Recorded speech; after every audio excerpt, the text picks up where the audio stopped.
welcome to All Over Again podcast. I'm so excited that you're here, and thank you. So, shall we jump right in? Sure. Going back, Jamil, what was the first thing that went through your mind when you found out that you had a glioblastoma multiforme brain tumor? Initial feeling was pretty much just complete shock because I was young. I was 32. I just finished law school. I was studying for the bar exam. I ate healthier than most people. I was fit. I exercised a lot, and I had no idea what a GBM glioblastoma tumor even was. And then I quickly learned thereafter. Oh my gosh. Well, you're laughing. I mean, like, it's like, is it just like a crazy, like, it was Yeah, mind blowing, and that's the worst pun probably to use. yeah. But I mean, what are the chances that a 32-year-old would have a GBM? I don't know what the chances are, but I don't think they know what causes it or have a cure for it yet. So I don't know. I just know that it was definitely shocking to me, and I I couldn't believe it. I didn't even know what it was until I did some research and talked to the doctors about it. And once you And did that research, yeah, the what were you chances of thinking? survival were 5% to 5 years or less. The statistics were almost 100% fatal. So I was obviously depressed initially, and finally decided I'm not going to let the statistics dictate what I do, and I was going to fight it. There was time that I've thought about giving up, and quickly got myself together and said, no, I'm going to try and fight it. You went to one of the best neurologists or neurosurgeons Yeah, yeah. in the country. What did you find out, and what did you do next? Well, I got lucky. Leading up to that, I had just finished law school at University of Hawaii, and I was experiencing all this pain, and I ended up getting a appointment with the best neurosurgeon in Hawaii, but they didn't feel comfortable doing the surgery, so I went to one of the top 5 ranked neurosurgeons at the University of Washington, who delivered me the news that I shouldn't even do the surgery and that I only had 17 months to live. So I said, okay, I'm going to get out of here, and I went to the number 1 ranked neurosurgeon at San Francisco, and he was comfortable doing the surgery, and I was comfortable with him doing the surgery, but he didn't have a clinical trial that he was offering at the time. And I had been doing some research and just found out about this clinical trial that I thought sounded promising at UCLA, but it happened to be that the UCLA neurosurgeon was on vacation in Hawaii, and I had emergency circumstances that required me to get surgery that week. So San Francisco pushed up my surgery from, I was like a Tuesday, and the surgery was going to be Friday. And I was trying to get in touch with the UCLA doctor, and then finally, literally 10 minutes before San Francisco neurosurgeon was going to wheel me down for surgery, he had already marked me for surgery and everything. The UCLA doctor called and said she'd come back early from her vacation to do my surgery. So the San Francisco doctor just pumped me with a bunch of drugs, and we couldn't fly, so we drove down to UCLA, and I ended up getting into the clinical trial with her. And yeah, she is definitely one of the best neurosurgeons. She's an MD, a PhD, and an oncologist. She doesn't practice oncology, so she, does the research to create the experimental trials. She does the surgeries, and obviously it's been great for me. Her name's Dr. Linda Liao, and then my oncologist at UCLA is one of the best oncologists in the country, named Dr. Clausey, and they both worked on a experimental immunovaccine trial called DCVax that basically stimulates your immune system to fight the remaining tumor, because you can't extract all the tumor, or you might be paralyzed or lose your vision or your ability to talk. And it's been the best. I feel the best choice I've ever made in my life. And that vaccine, is that the same vaccine that they were doing the clinical trials at Dana-Farber and also I think some university out of Tijuana. Does that sound right, or is that something Yeah, different? yeah, it's the DCVax dendritic cell DCVax trial, and it's offered at multiple sites, but it was developed by my doctor at UCLA, and I was going through phase 3 trial when I was in it, and right now is trying to submit for FDA approval, but it's taking a lot longer than anticipated. It Yeah, always does. And so yeah, when you, and I'm just curious yeah, because I was doing a lot of research to this end too, when my father was diagnosed last year. And I remember there was this vaccine that basically it's a personalized vaccine. It's yeah, created almost individually for each person. Was this the yeah. same? Is this the That's the same same. vaccine? Yeah, they would resect. They do the tumor removal surgery, and then they got to save enough tumor, and then at subsequent visits, they would extract white blood cells and mix it with a little bit of the tumor they're saving, and then inject it back into you to stimulate your immune system to fight the remaining tumor, because the GBM or glioblastoma has like 100% reoccurrence rate. So, and you can't remove all the tumor because it's attached to the brain. So if you cut too close, it could you couldn't move or see or talk or whatever the consequences may be. So Yeah, so it you're is a personalized vaccine. Yes, and you're a living, breathing, walking miracle. I guess that's what some people say. Right? It's been 10 years. Yeah, it's been 10 years. I think Wow. it'll be 11 years in August. How are you So celebrating, Jamil? I'm gonna go to Portugal maybe. Nice. That Yeah. sounds exciting. Yeah, my mom just bought a place in Portugal, so I've never been to Portugal. Oh, that's awesome. I've heard great Yeah, things too. It's on my yeah, list. yeah, Maybe I'll invite myself. Just yeah. You kidding. can go and stay anytime you want. I'm sure your Obviously. mom would think that was very strange. I'm just going to show up and say hi. Yeah. Okay. What's lighting you up right now? What's lighting me up right now? Yeah. Besides this It's lighting me. conversation, which is Yeah, awesome. yeah, yeah. I think the thing that's lighting me up, you know, continuously since I started is the charity. I'm very inspired by it, and Yeah. because all the people that supported me, obviously, I couldn't go and repay everyone. But now it allows me to take that and pay it forward, and it's very, it gives me a lot of purpose, and I really enjoy doing it, and it's, very impactful on those in our community, and it continues to light me up. So I continue to put in the extra effort to that on top of all my law work that I need to have for to live, make a living. So it's a lot of work, but I'm very happy to have that executive director come on board in a couple months and even grow it more. So that's lighting me up. And we're planning a keiki spearfishing event here in August as a fundraiser for our first beneficiary that really helped inspire the foundation. His name was Chucker Dukes, and he was a 3-year-old here on Maui whose dad was a firefighter, and he got diagnosed with neuroblastoma and had to go to New York for treatment at Sloan Kettering.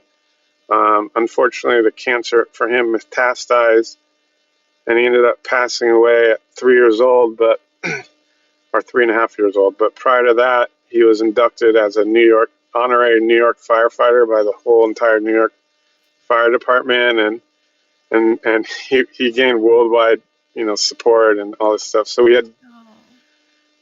we had always done the Chucker Dukes run in honor of him, and as an event. The area where we did the run had recently become a little bit overrun with homelessness, so we pivoted and we're doing the first annual Chucker Dukes keiki spearfishing event. So they'll go out with an adult and they'll you know spearfish for invasive species here on Maui and the North Shore, and so it'll both help eliminate invasive species, be a fundraiser, and then honor Chucker Deuce and his little life that had big impact on a lot of people. Sounds like it was a huge impact. Thank you so much for sharing Yeah, that. yeah.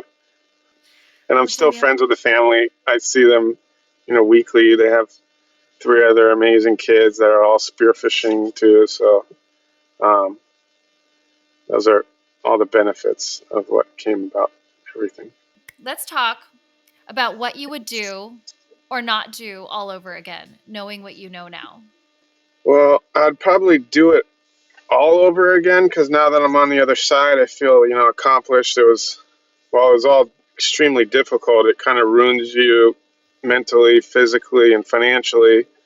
Um, I was able to pass the bar exam the next year, so I felt like I had overcome the mental side of it. And then a few years later after that, I did the Honolulu Marathon, so I kind of felt like I overcame the physical impacts of it. And then now the financial ruin was great. And now, almost 11 years later, I'm feeling like I'm finally getting back to where I want to be financially. So it's, it impacted all facets of my life, but a lot of good came from it. I met the UCLA doctor, a lot of people at events related to UCLA that I really admire and um, like to consider friends. I started a nonprofit that helps other people right now just in the Hawaii community by, surrounding them with hope and then providing some financial relief so they can do the treatments that they need to do.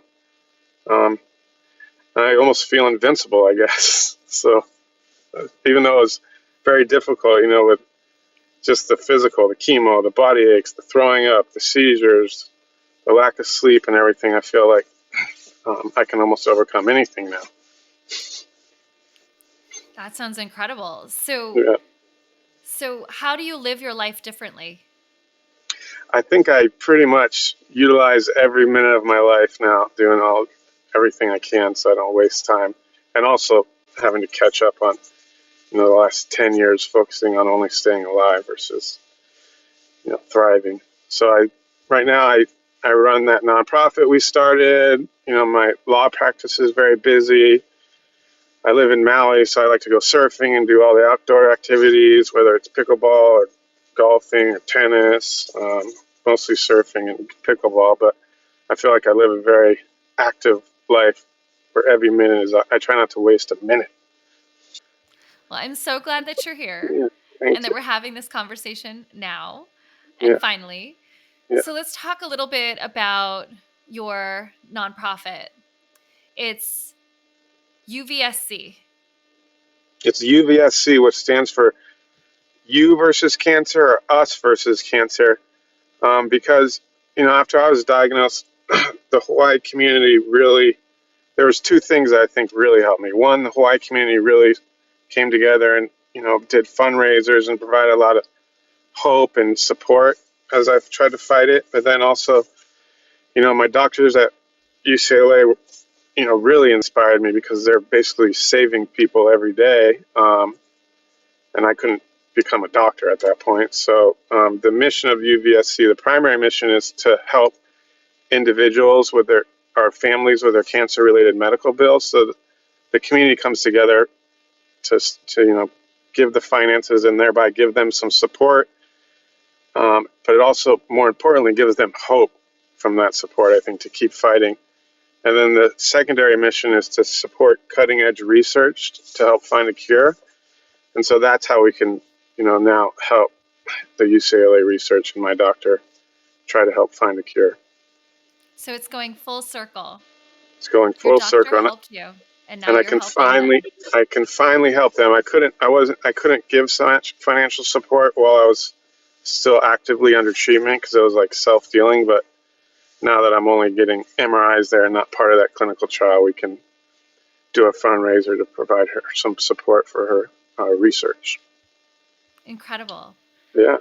And you had mentioned that UVSC helps individuals with almost like grant-like financial support. Well, it's more any cancer-related medical costs. So here on Maui, for instance, there's no place for kids diagnosed to get treated, so they have to fly to Oahu.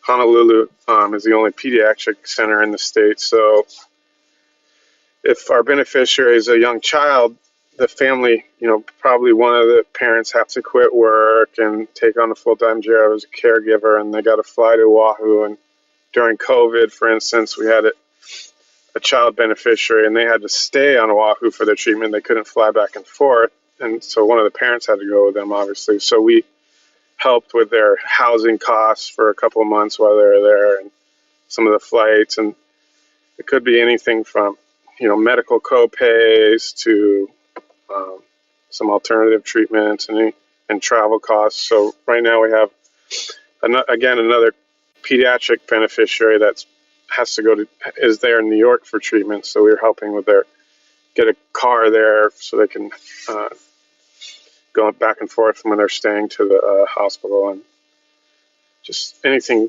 medical related. What is the average cost of treatment We for just an we just individual, in your view, in your experience?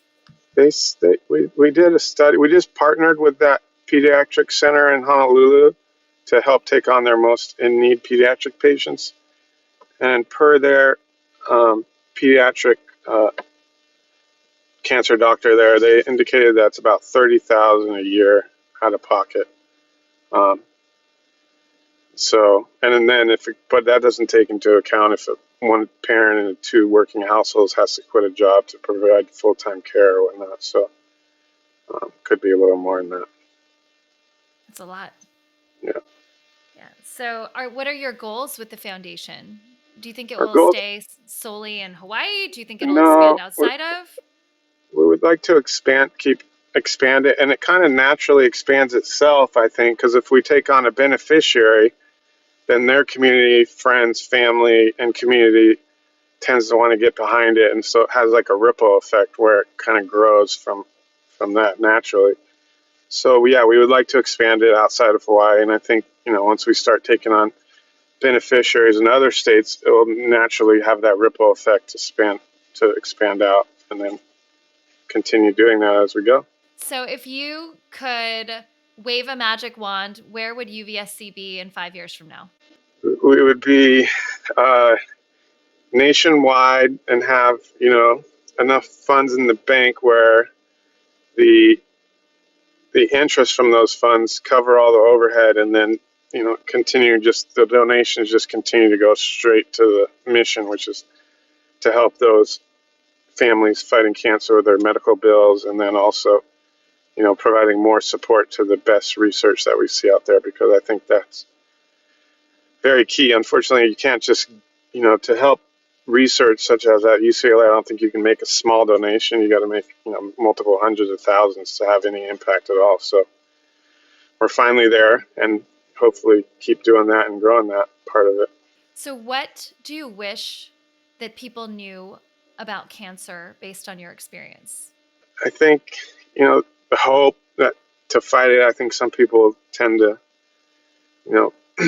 kind of give up at some points because of statistics, but I think statistics don't mean much unless you choose to listen to them. So I kind of just said, no, to hell with the statistics. I'm going to try my best. And I think, there's hope out there, and there's people to help. And I think one of the best things I came across was the Live Strong Foundation has patient navigators that you can call, and they'll tell you, if you say you're interested in a clinical trial and what you have, they can recommend the top 3 or 5 clinical trials for your situation. Then you just go research those 3 or 5 clinical trials versus the thousands that are out there. So it helps quickly narrow your search. Because in my opinion, the first step that you take is very important, because it starts to lead you down a road that you can't start over again a lot. So for me, as an example, in order to be even considered for the clinical trial, I had to have surgery where it was offered, because they needed to resect as much tumor as possible and save it. And so if I hadn't had surgery at UCLA, I wouldn't have even been eligible for the clinical trial I ended up getting in. So unfortunately, some people's symptoms are so far along, they might not have the time to do that research to think about a first step. But I think if you do, that's critical. And speaking of resources, you mentioned the Livestrong Foundation. What are some preliminary resources that you would recommend to someone or someone's family member that has just been diagnosed? Well, I think one, that Live Strong Foundation and trying to see if there's any, promising clinical trials for your situation out there. And then two, diet. I don't think um, even my doctors don't talk to me about diet too much, but in my instance, for tumor cancers, avoiding foods that process as glucose or what feeds the tumor. So I eliminated, sugar and grain from my diet for about 2 years. Because the stage 4 cancer is so serious, I wanted to throw everything at it. Traditional treatment, I also did diet, and then I did, alternative medicine or supplements, and I worked with a brain cancer nutritionist who provided me, science-based nutritional and supplemental advice to take along with the traditional treatment that would either enhance the effects of the traditional treatment or reduce the side effects. And I thought all of that together was probably very helpful. Do you think that that made an impact based on how you felt?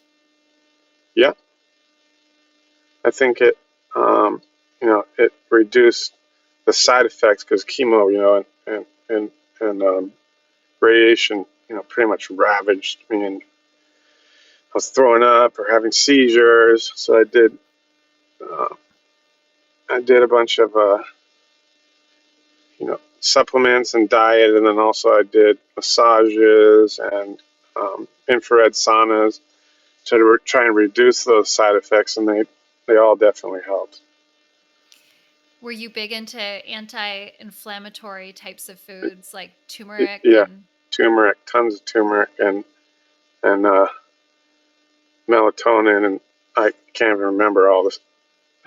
I worked with a brain cancer nutritionist named Patrice Surley who prescribed me all kinds of supplements that I took, and it was all science based that she had data for and stuff. So I think it was very helpful.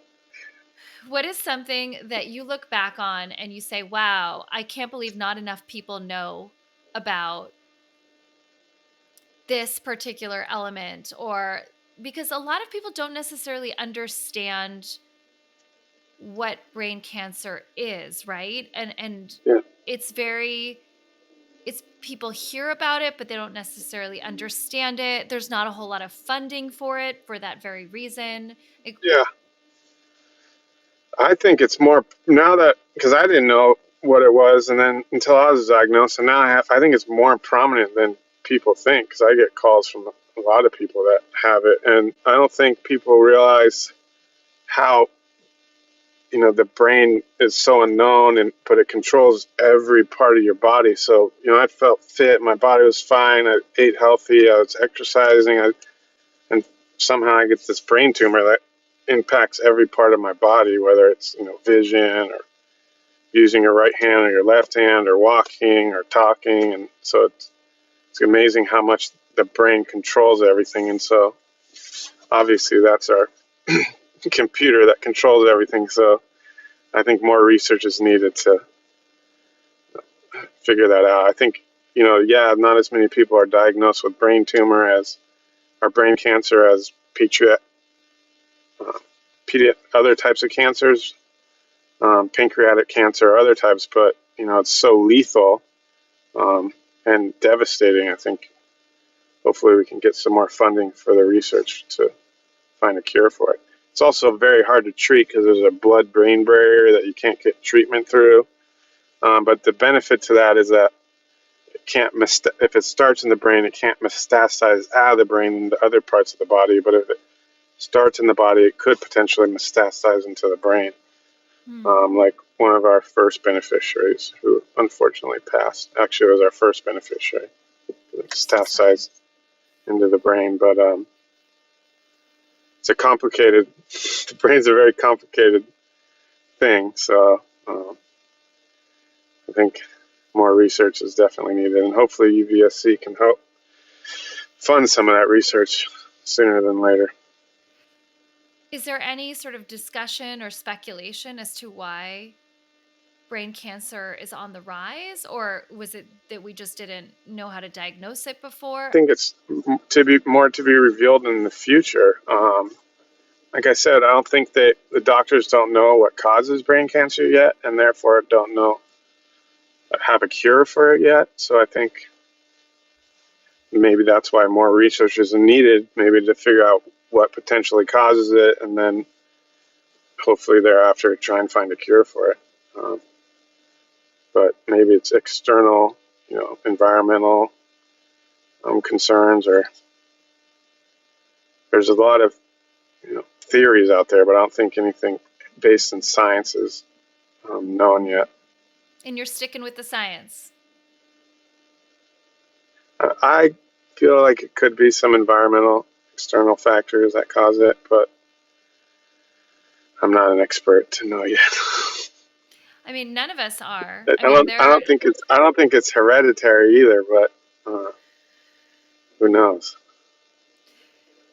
environmental toxins Yeah, and issue are certainly and have significantly been increased over the last, I don't know, yeah, decade, yeah, maybe the last even few years, right? So yeah, yeah, I don't want to start a conspiracy theory here, but it's interesting. We know that environmental toxins have been correlated to other types so of cancer.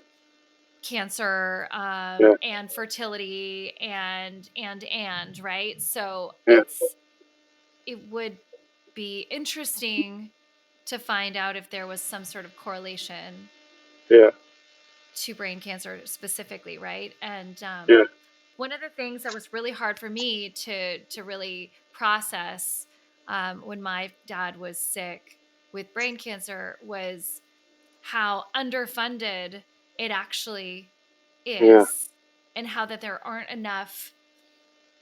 there's not enough research that's happening because it's so expensive, and people sort of yeah, know and rally around all yeah, of these other types of diseases, which are, just as important, of course, but they yeah. rally around breast cancer, prostate cancer, all of these other diseases, but they don't necessarily rally so much around brain cancer. Why do you think that is? I think the brain is such a mystery, and maybe it's not as visible, physically outward as to other people as Yeah, so I don't think the people surrounding you don't see it as visibly as maybe some other type of cancer. So it's not it's not like, yeah, it's just not as visible outwardly. But it's definitely more impactful on the people experiencing it, I think.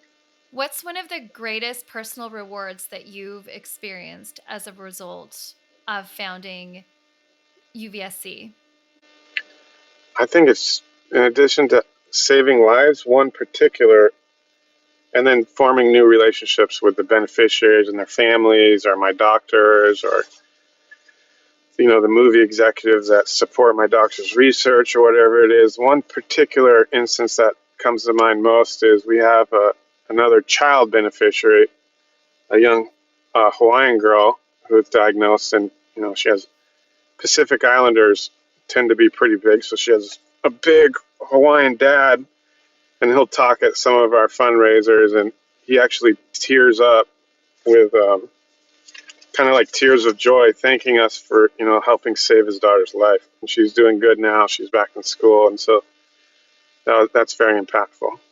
And there's been other instances like that, but seeing a big masculine Hawaiian man talking and tearing up, thank you for saving his life, is pretty impactful, to say it gently. I can imagine. Yeah. And what about you in terms of getting a second lease on life? Yeah. Are there any personal relationships that you maybe took for granted that you're like, wow, these relationships are so meaningful and so important to me? And did you have any of those experiences? Yeah, like I said, the Hawaii community, including friends and family, came together to, really rally together and help support me when I was first diagnosed.